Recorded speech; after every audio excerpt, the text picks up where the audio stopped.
So in this video, let's take a look at where you can reverse a video on the iPhone. Let's get started. So you might have noticed that inside of the Photos app, you can perform some changes to your existing video clips, but there is no button or anything to reverse it, right? So the edit options are most definitely there, but it's not as extensive.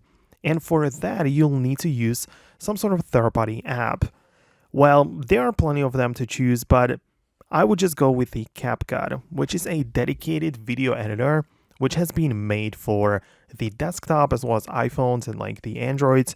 So it works on multiple different platforms and it is a great app. Obviously, I'm not affiliated with them or anything like that, but it just works. So I'm going to show it to you. And essentially, you can open up the app like that, begin a new project or open up an existing one, right? So you can see that you can start whatever you want like this. And essentially make sure you have the clip selected at the bottom like this. And from the options below, just scroll through until you find the reverse video option. So it has a dedicated like button for it. So you can see the reverse one is right here. So you have to click on it.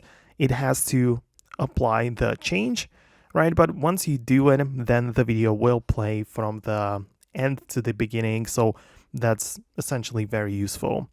Now, you can, of course, export that clip. I like to remove the watermark at the end, but you can just click on export like that, and the video will be saved to your gallery, and, of course, in the like reversed edited form. So let me know below in the comments if it worked. I definitely think that this is one of the best ways how you're going to do this. So let me know what you think. Thanks a lot for watching, and I'm going to catch you in the future tutorials.